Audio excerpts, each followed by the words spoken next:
everyone, and welcome out to another fantastic episode of the Successful Businesswomen podcast. On this podcast, we're doing a video series about all things Inspire. And for those of you who do not know what Inspire is, it's one of our largest women's empowerment meetings of the year, and it is going to be epic.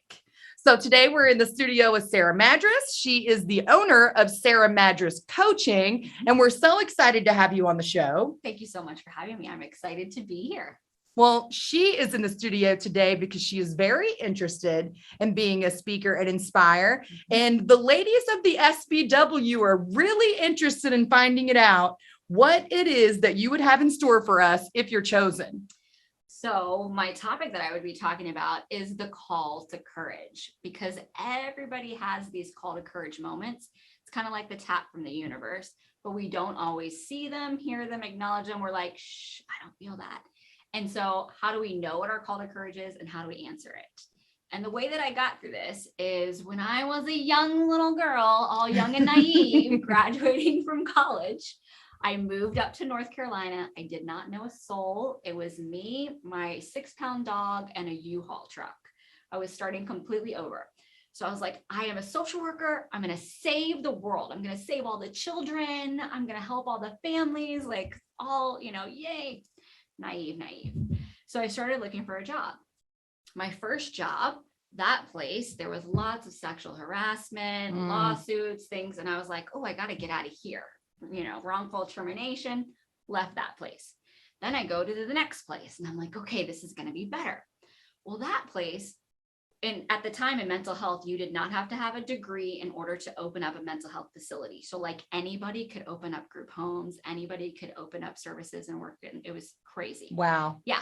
So we're at a team meeting and the owners are screaming at all the staff, like yelling and screaming. And I'm looking around and everybody's just standing there like this is natural. It's normal. Right. And I was like, am I the weird one? Like, this is not okay. This is not how you treat people. This is not how you show that you value and you appreciate them. I'm like, what is going on? So I was like, well, this place is not for me either. Next. So then I went to the third place. That one, the owner ends up on the news and she's like hiding behind her gated community. And there was all kinds of fraud and all these things. And I was like, all right, each one of those was a call to courage of like, tap, tap, Sarah, this place is not for you. By the third one, I was like, this whole thing is not for me. And I'm being called to open up an agency where clients and fellow therapists can work and receive services without dealing with all of that dysfunction and toxicity and fraud. It needs to be ethical and professional. And so that was my first call to courage. And if it took me those three times, it wasn't fast. Like that's months of working at a place. Sure. Sucking it up, having the nudges of them yelling at everybody, my car getting keyed, things are not right. You know what I mean? And so how many times in your life have you felt those little nudges and that feeling in your stomach of like, this isn't right? But you ask yourself, am I the weird one? Everybody else is acting like this is normal. Yeah. So those are the little moments that call to courage. So I opened my own private practice, grew it. I now have a team of 15. We have been in business for 15 years within the community and have helped serve thousands and thousands of clients. And it has been something I'm so tremendously grateful for. During that process, though, my clients kept telling me, if I would have learned these skills 20 years ago, my life would be so much easier. They're like, things are great in my marriage now. Things are good with my kids.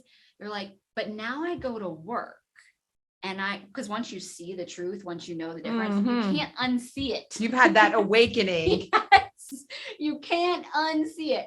And they're like, so now I'm at work and I'm realizing this is super toxic. This is not okay.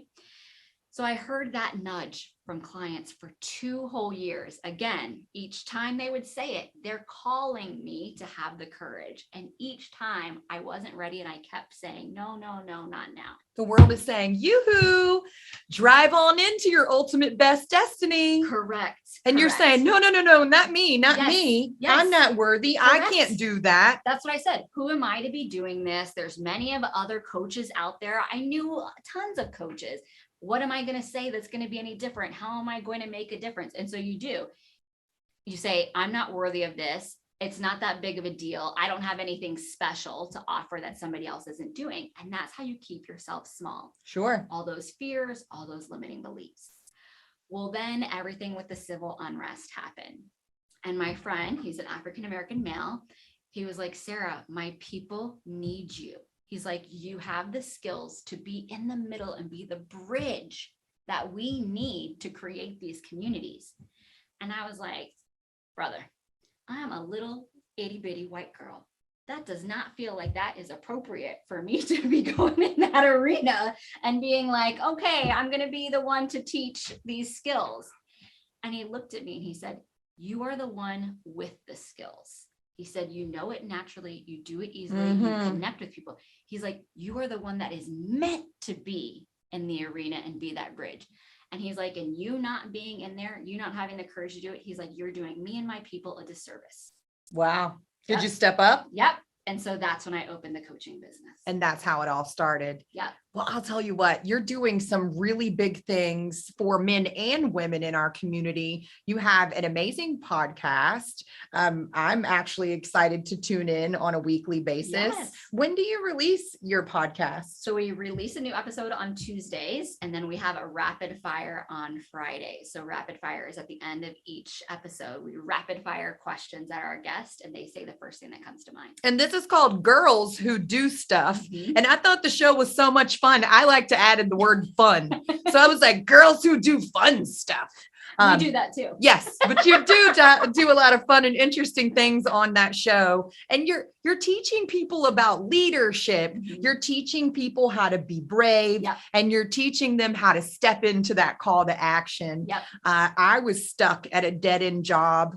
Actually, I guess you could call it a dead-end job because they promised me a promotion and then decided to give it to a guy in Virginia. They keep moving the carrot. Oh, yeah. Just to keep you there. Keep you hanging, dangling. And then they're like, and we're moving it again. Yeah. But the truth of the matter is the universe was calling me to be courageous many, many times, but I'm a very loyal person. And it wasn't that I was loyal to corporate. I ran large teams of insurance agents and I helped them build their business and build their agencies and build that those leadership skills in the community. And so I was loyal to all of my teammates. Yeah. And so even though I started to grow distantly away from the brand and the universe was like, Amber, you should be coaching on a different level. Yes. You know, it's called to lead in a different way. It's time to level up. Yes. I was still apprehensive because I felt like I was disappointing all of the people that I had been with over a decade.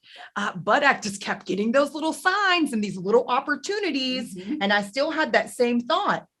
Why me? Am I good enough to do that? Right. Or what if I fail? And I saw a great meme the other day and it says, if you fall, at least you're still moving forward.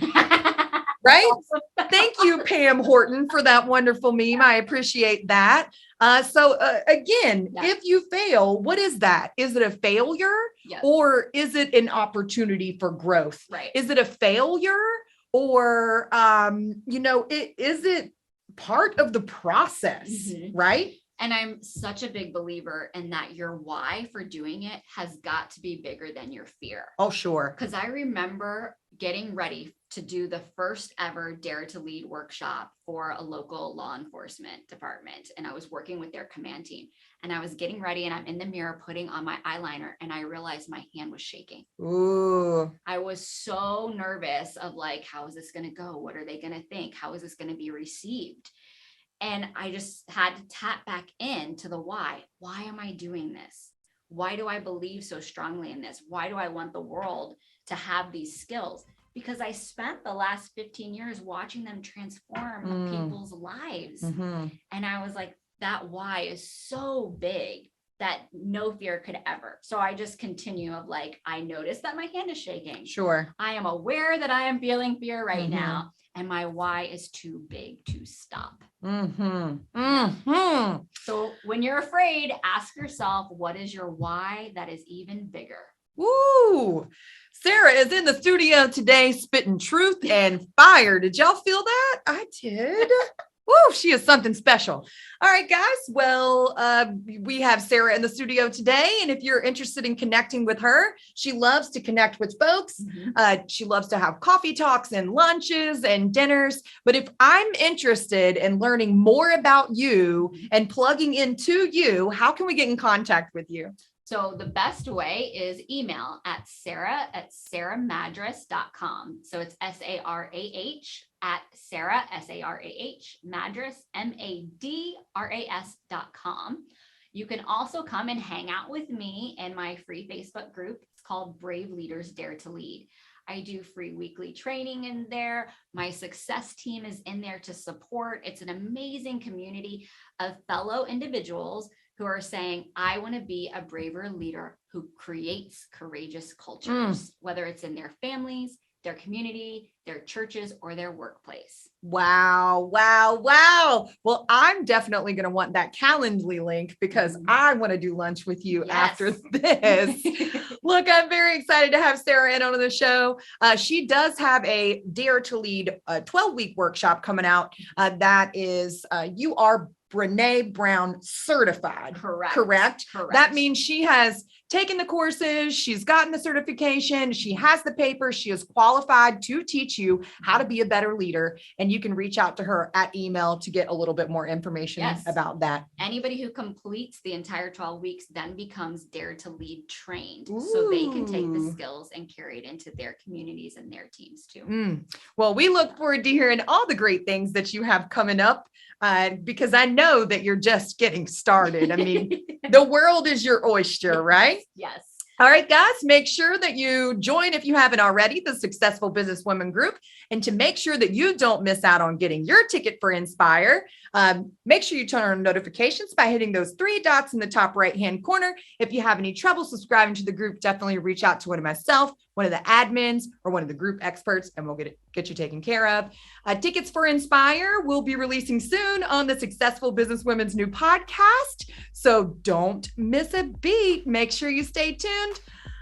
We will have another great episode for you next week. And you better come back to the show. I like you. Definitely. I would love to. Thank you so much for having me. And I can't wait to connect with everybody. All right, guys. We'll see you next week.